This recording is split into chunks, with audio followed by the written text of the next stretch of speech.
ഇന്ന് തന്നെ ഡൗൺലോഡ് ചെയ്യൂ. കാണൂ നിങ്ങളുടെ ഫേവറേറ്റ് ഷോസ്. ഏട്ടത്തെ എന്തായാലും സ്വാമിയുടെ ക്ലാസ്സുകളൊക്കെ നന്നായി ശ്രദ്ധിക്കേ. അദ്ദേഹം പറയുന്ന നന്മകളൊക്കെ ഒരു വിട്ടുവീഴ്ചയില്ലാതെ ചെയ്യും. ജീവിതത്തില് നന്മയുണ്ടാവും. ഞാനാണ് പ്രസവിച്ചെന്നറിഞ്ഞ രാധിക മോള് എന്നെ അംഗീകരിക്കോ ഇല്ലയോ എന്നറിയില്ലല്ലോ. അതറിയാനല്ലേ ഞാൻ ഈ വേഷം കെട്ടി നടക്കുന്നേ. ഒന്നും വരാതിരുന്ന മതിയായിരുന്നു. എടുത്തി പറഞ്ഞതുപോലെ വരുണിന്റെ എക്സൈറ്റ്മെന്റ് മാത്രമായ മതിയായിരുന്നു. ശ്യാമ സമാധാനായിട്ടിരിക്കെ, ഒരു കുഴപ്പം ഉണ്ടാവില്ല. എങ്ങനെയോ അഡ്ജസ്റ്റ് ചെയ്ത് വരുൺ ഇറങ്ങിക്കിട്ടി.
എന്താ ഏട്ടത്തി? ഏയ് ഒന്നുമില്ലല്ലോ. എന്താ ചോദിക്കാൻ? അല്ല, ഏട്ടത്തി എന്താ ഗസ്റ്റ് ഹൗസിൽ നിന്ന് വരുന്നേ? ആരെങ്കിലും ഗസ്റ്റ് വന്നിട്ടുണ്ടോ? ഇല്ല.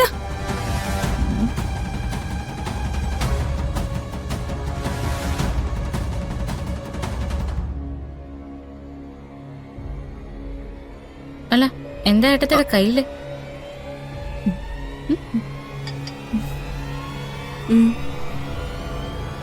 ഗസ്റ്റ് ഹൗസിൽ ആരും ഇല്ലാന്ന് പറഞ്ഞു.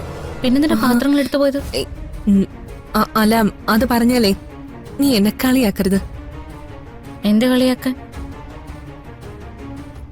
അത് ഞാൻ ഇന്നലെ മുതലേ ഒരു സ്വാമിയുടെ ക്ലാസ്സുകൾ ശ്രദ്ധിക്കാൻ തുടങ്ങി. രാവിലെ 5 മണി മുതല് 6 മണി വരെ. എന്റെ ഒരു ഫ്രണ്ട് പറഞ്ഞിട്ട് ചെയ്തതാ. അദ്ദേഹത്തിന്റെ പ്രഭാഷണങ്ങളൊക്കെ കേട്ടാലേ നമ്മുടെ മനസ്സിലെ തെറ്റായ ചിന്തകളൊക്കെ ഒഴിഞ്ഞു പോവെന്ന് പറഞ്ഞു. അങ്ങനെ കേട്ടു തുടങ്ങിയതാ. ഓ, അല്ല, അതും ഈ പാത്രങ്ങളും തമ്മിൽ എന്താ ബന്ധം? അത് ചുറ്റുമുള്ള പക്ഷികളെയും മൃഗങ്ങളെയൊക്കെ സ്നേഹിച്ച് വളരണമെന്നുള്ള കഥകളാ പറയുന്നത്. പക്ഷികൾക്കും മൃഗങ്ങൾക്കും തീറ്റയും വെള്ളവും ഒക്കെ കൊടുത്താലേ അത് നല്ലതാണെന്ന് പറഞ്ഞു.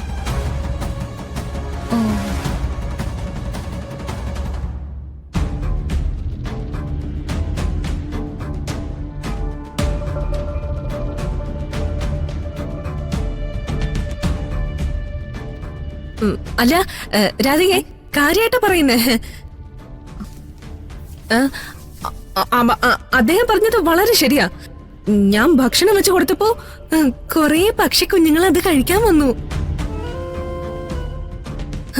ഓ, അവരുടെ കലവിലയൊക്കെ കേട്ടു നിന്നപ്പോ ചുറ്റുമുള്ള വേറെ ഒന്നും അറിയുന്നില്ല. അത്രയ്ക്ക് ശാന്തത.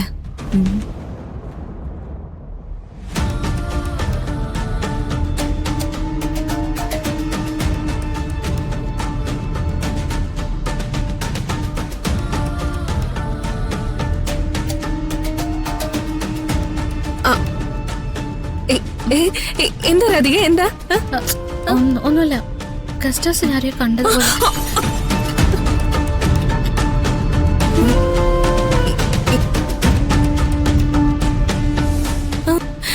അല്ല, അവിടെ ആരിക്കാനാ?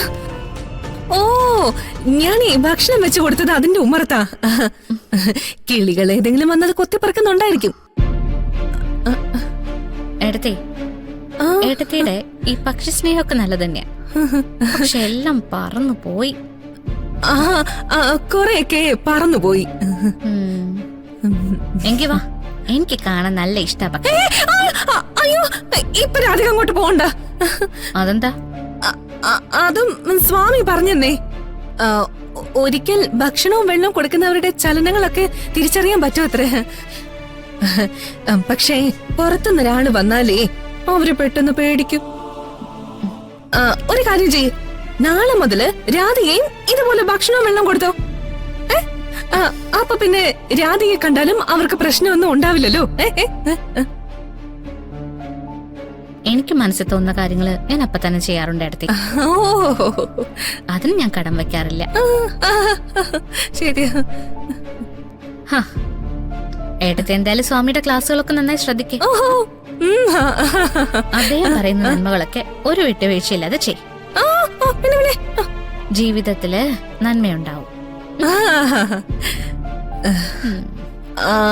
എന്നാ പിന്നെ രാധിക വാ, നമുക്ക് പോ.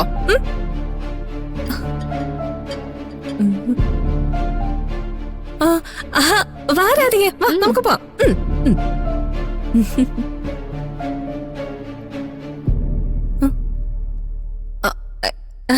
രാധിക എന്താ? ഏയ് നടന്നോ.